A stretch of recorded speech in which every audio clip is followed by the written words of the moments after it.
Hvis vi sådan skal prøve at sætte det i perspektiv, det kommunalbestyrelsen eller byrådet, som de kalder sig, gør, det er altså meget, meget værre end det Brixtofte gør i Farum. Altså det her, hvis man havde gjort det i dag, hvor de sat fast alle sammen.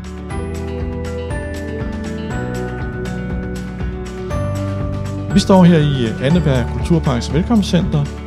Med mig har jeg Kjeld Jensen, som er formand for Odsherreds Kulturhistoriske Forening. Og Kjeld, kunne du lige til at starte med at fortælle, hvad er det for et sted, vi står på lige her? Ja, vi står i den gamle brandstation, og nu lyder det meget flot, den gamle brandstation. Det er i virkeligheden, det hedder på kortene, der hedder sprøjtehus. Men det, der stod her, det var brandsprøjten og stigevognene, som skulle redde patienterne ud, hvis der var i tilfælde af brand.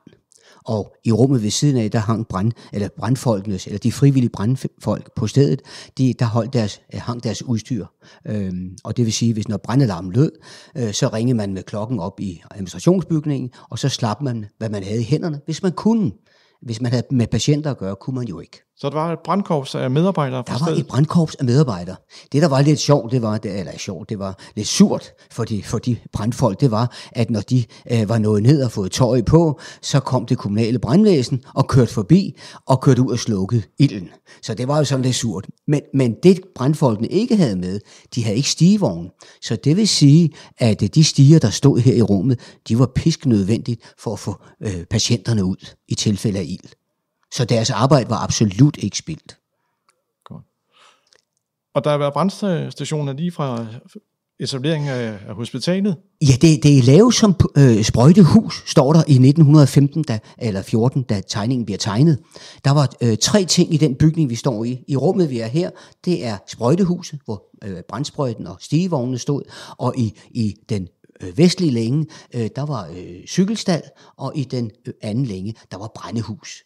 Så det var et multirum, og lidt spøjs, det er gravet ind i en vold, så man kan sige, det er lidt atypisk for huset, fordi de andre hus, de står jo på sokler og på sunde bygninger. Den her er altså lagt ind i en bygning, så man får nogle vægge, der er meget, meget udsat for fugt. Det er sådan lidt sjovt. Vi kommer tilbage til, hvad sprøjtehuset bliver brugt til i dag. Ja. Men kunne du prøve, Kjeld, at tage os tilbage til den tid der fra før hele det her imponerende bygningsmasse blev etableret? Ja. Så er vi tilbage i omkring 1900? Det kan du godt sige. Tankerne om statshospitaler, sindssygehospitaler i staten, det opstår omkring år 1900, hvor man får den tanke at sige, det kan ikke passe, at vi behandler vores folk, der er syge i hovedet, altså syge i sjælen, at dem i værste tilfælde sætter man dem i fængsel, for det er det eneste sted, man kan beskytte dem mod sig selv og beskytte dem mod andre. Så på den måde kan man sige, der er en jeg ved ikke om det er en offentlig, men i hvert fald i Rigsdagen, der er et ønske om at forbedre vilkårene for folk, der er syge. Og den tanke udmønter sig så til, at man i Vestsjælland, Nordvestsjælland og Nordsjælland, der skal man have bygget et statshospital, altså et sindssygehospital. Det kalder man det helt klart. Hvis vi skal et skridt tilbage, så er det jo ikke sådan, at man ikke har sindssygehospitaler før den tid, fordi Sankt Hans ved Roskilde er jo bygget i 1851, men det var forbeholdt borgerne i København.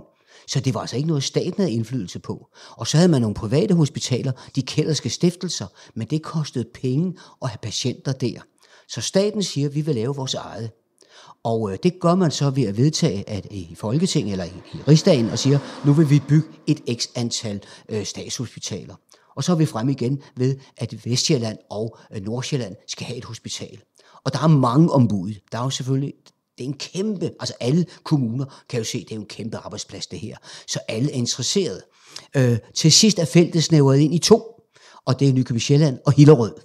Og man kan spørge, hvorfor er det 2 i spil? Jo, det er, at man har statsarealer tæt ved, altså skove, og det er altså smukke naturarealer.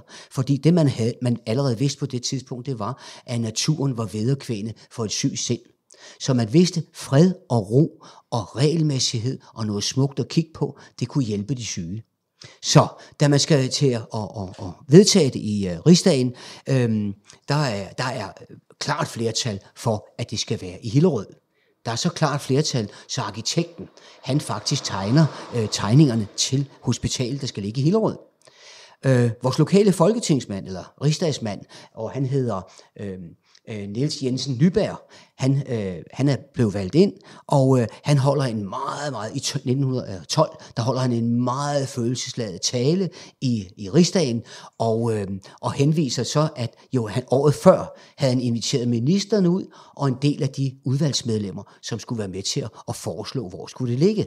Og han havde taget dem op på bakken bag ved Anneberg samlingerne, altså Hempels Glasmuseum, og der har han stået og sagt, prøv at se her, de herrer, at Nykøbing-Rørvig Kommune vil forære jer 42 hektar af det meget, meget smukke der. Prøv at se, I får ikke noget bedre. Og vi vil sikre, de krav, I stiller, vil vi opfylde, altså med at levere godt vand, med at levere elektricitet og levere gas.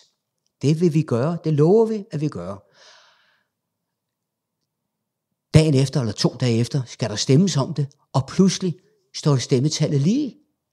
Det er anden behandling, vi ved nu. Og da der lige, så falder forslaget. Så falder forslaget simpelthen. Men regeringen siger, vi vil have det gennemført. Og fordi regeringen siger, de vil det, og der er stemmelighed, så kan ministeren bestemme det egenhændigt. Og han siger, vi skal op til Nykøbing.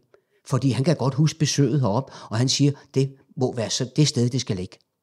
Så det bliver herop til. Det var en streg i regningen for vores arkitekt, der hedder Christoffer Nyrup Warming, for han måtte tegne alle bygningerne om.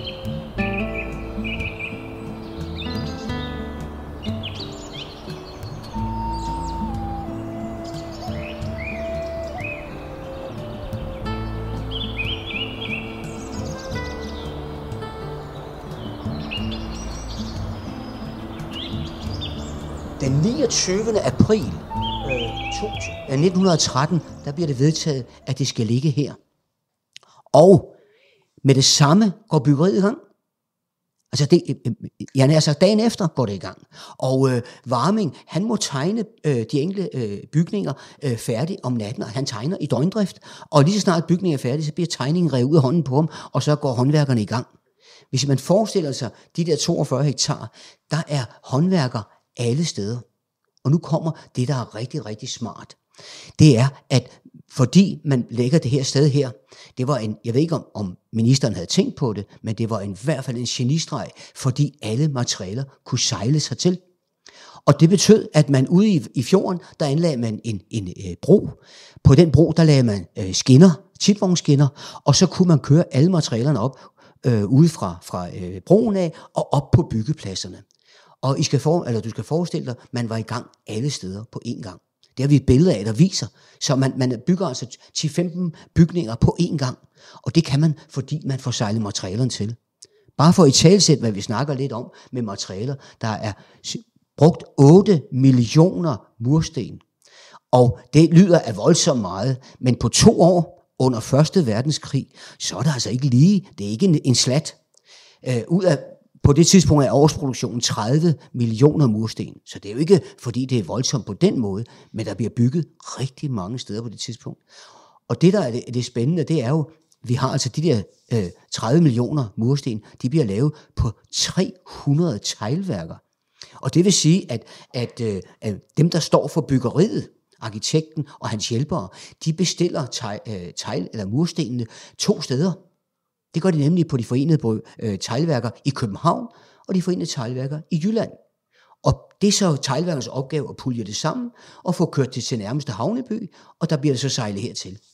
Det lykkes alt sammen. Og det helt unikke ved byggeriet her, det er, det bliver holdt til prisen, og det bliver bygget til tiden. Det har vi vist ikke oplevet før, eller siden. Og hvad var prisen, og hvad var tiden? Ja, altså tiden var jo 2 år. På dato stort set, og prisen, det var 2,5 million, som vel i dag, uden jeg ved det, vil lægge hovedet på blokken, men vel 1,5 milliard, men det var altså enormt, at det kunne lade sig gøre på det arbejde. I dag, og I skal lige forestille jer, vi havde ikke nogen maskiner, det var håndkraft, og den der tipvognsbord var hestevognstrukken, så alt er blevet kørt herop, alt er blevet båret op på stilladserne, på skuldrene eller i armene, det er et kæmpe arbejde. Ved man, hvor mange mennesker, der var beskæftiget? Nej, jeg har ikke kunne finde nogen, men man sagde jo i hvert fald, at man støvsugede Sjælland for byggesjak. Men der skal man huske, man var altså i gang andre steder.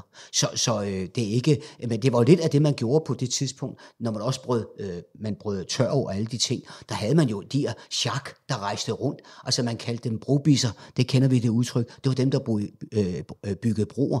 Vi havde også, tørvebisser, og det var dem, der gravede tørv. Så vi havde en række mennesker, og mestendels ugifte, der simpelthen rejste rundt som nomader, han har sagt, og fra en byggeplads til den næste, og så boede man der, og så byggede man og tjente daglønnen, og brugte formodentlig også en del af dem jo ved spil og alt muligt andet.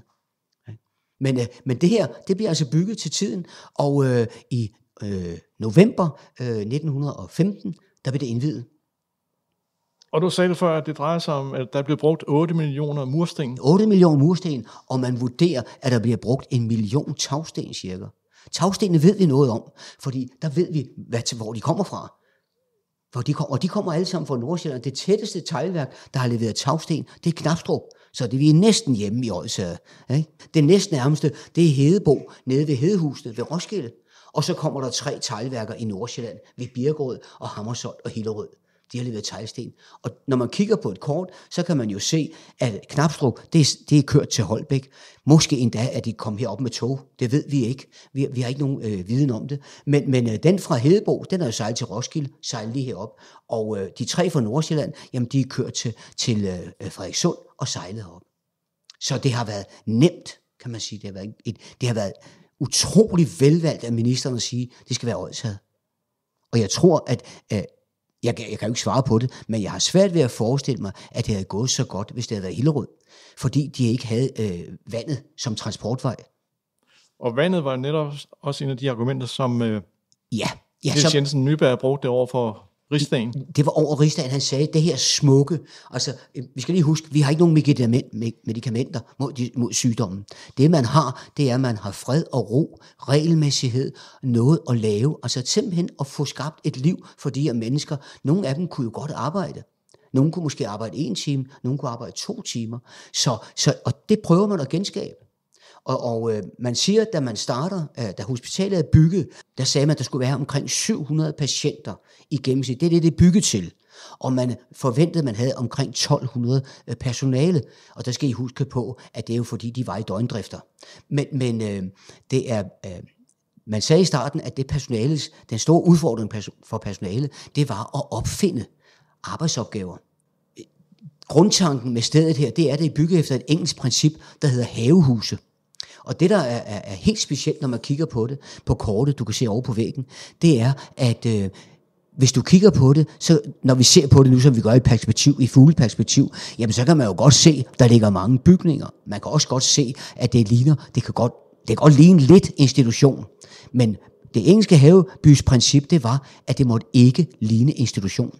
Der skulle være grønt omkring den enkelte bygning, sådan at man opfattede den enkelte bygning som en bolig, hvor man kunne gå i sin egen have og alle de ting. Og sådan er det lavet.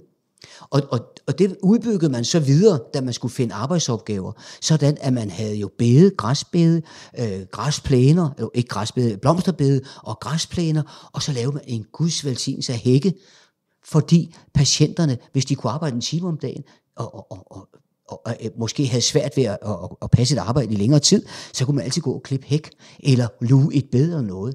Så man opfandt simpelthen opgaver til dem. Og da man rigtig kom til drift, så begyndte man at lave gartneri, så man ud fra devisen om, man skulle være selvforsynende med grøntsager, og det lykkedes. Man siger, at det store grøntselskab, vi har i Gaza, mener man, at det er overgartneren herfra, der starter i, jeg tror det er 30'erne. Men han er i hvert fald en af hovedarkitekterne bagved.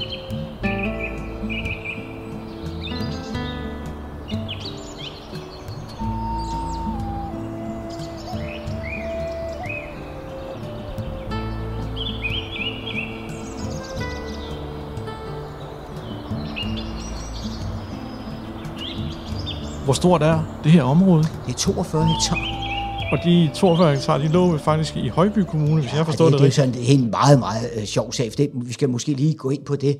Altså, vores landstingsmand, ja, han, Niels Jensen Nyberg, han står og lover udvalg